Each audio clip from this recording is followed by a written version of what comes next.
This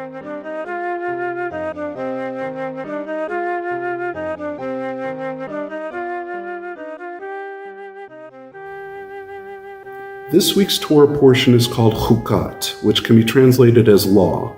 The Heavenly Father introduces Moshe to Chukat Torah, which is the law of Torah.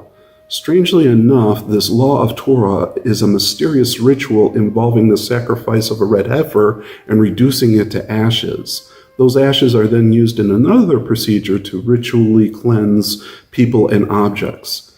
This law of Torah is so mysterious that Shlomo HaMelech, King Solomon, who was the wisest king to ever live, couldn't figure it out.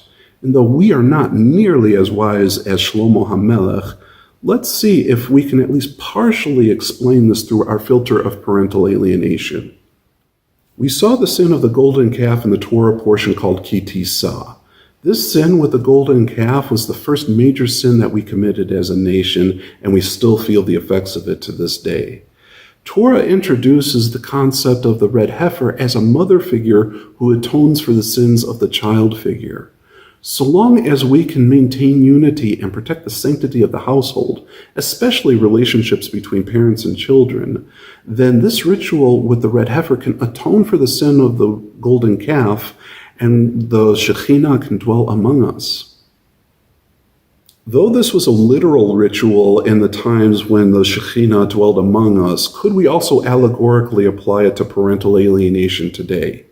Parental alienation originates in the child who becomes estranged from the targeted parent. Both the targeted parent and the alienated child are victims of parental alienation.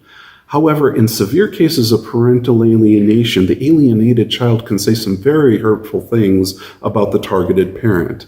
This adds an extra layer of victimhood for the targeted parent. Interestingly, the Hebrew word for victim is korban.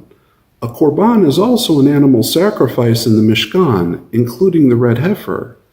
Targeted parents are victims, but they also have a unique opportunity to be an intermediary between the Heavenly Father and their children. Targeted parents have a choice to utilize their victimhood constructively to be an advocate before heavenly authorities and earthly authorities, without taking away from any of the literal or historical context of the red heifer in the Mishkan. This image of the red heifer as a parent who atones for the child is such a powerful image to strengthen targeted parents. Moving on to the next topic in the Torah portion, chapter 20, verse 1 states, "The entire community of the children of Israel arrived at the desert of Tzin in the first month, and the people stayed in Kadesh. Miriam died there and was buried there." Did you see what happened there? One blink and you could have missed it. In a single verse, we move decades into the future to the 40th year in the desert. The first thing that happens is the death of Miriam. This is a tragedy, and the people immediately feel her loss.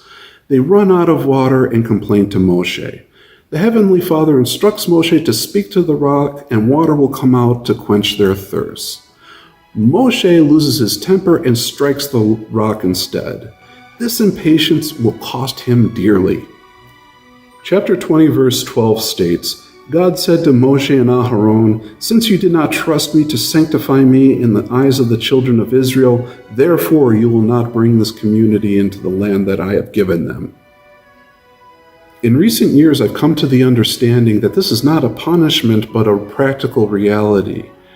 Moshe and Aharon were the right leaders in their generation of slaves to bring them out of Egypt. However, this community is different. It's a generation of people who were born in freedom. Moshe is already estranged from his own biological children, and he's even more estranged from the generations of his grandchildren and great-grandchildren who are part of this community. Moshe and Aharon simply can't lead this community with the same leadership skills that were necessary to bring the generation of slaves out of Egypt. Tragically, Aharon dies on Mount Hor. His son Eliezer replaces him as high priest. Next week's Torah portion is called Balak, and it will give us a unique perspective on the people of Israel from an outsider's perspective. How will the Heavenly Father protect us from our enemies?